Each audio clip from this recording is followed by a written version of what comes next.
కొంతమంది ఒక విచిత్రమైన పరిస్థితిని అనుభవిస్తూ ఉంటారు.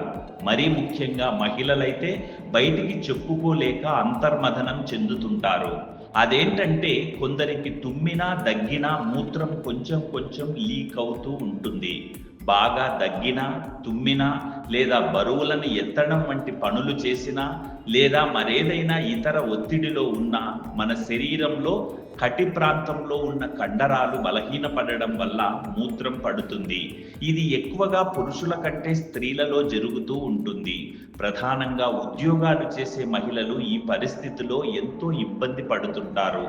కొందరు డైపర్స్ వేసుకొని వెళ్లాల్సిన పరిస్థితి కూడా ఉంటుంది. మహిళల్లోనే ఈ సమస్య ఎందుకు వస్తుంది? ఈ సమస్యను పరిష్కరించుకోవడం కోసం ఏం చేయవచ్చు అనేది తెలుసుకుందాం.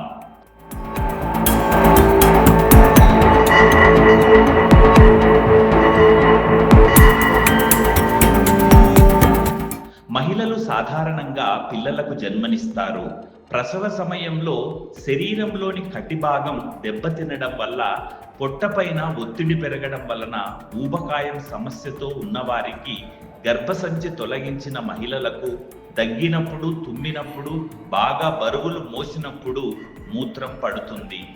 అంతేకాదు, నాడీ సంబంధిత పరిస్థితుల కారణంగా మెదడు మరియు వెన్నుపామును ప్రభావితం చేసే పార్కిన్సన్ వ్యాధితో బాధపడుతున్నప్పుడు లేదా మల్టిపుల్ స్క్లెరోసిస్ వంటి సమస్యలు ఉన్నప్పుడు, కొన్ని రకాల మందుల కారణంగా కూడా దగ్గినప్పుడు, తుమ్మినప్పుడు మూత్రం ఎంత కంట్రోల్ చేసినా ఆగకుండా వాళ్ళ ప్రమేయం లేకుండానే వస్తుంటుంది. ఇక పురుషులలో కూడా ప్రోస్టేట్ గ్రంథిని తొలగించడం వల్ల ఈ సమస్య వస్తుంది. ముఖ్యంగా ఆడవాళ్లే ఈ సమస్యతో ఎక్కువగా బాధపడుతుంటారు.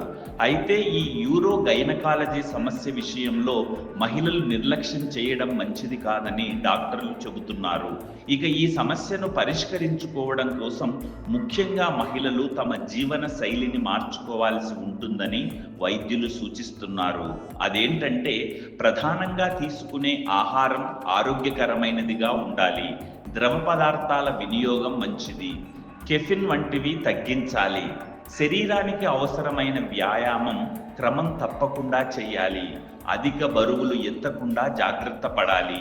ఒకవేళ ఇలా తుమ్మినా, దగ్గినా, బరువులెత్తినా, యూరిన్ లీక్ అవుతుంటే అశ్రద్ధ చేయకుండా వెంటనే సంబంధిత వైద్యుణ్ణి సంప్రదించాలి.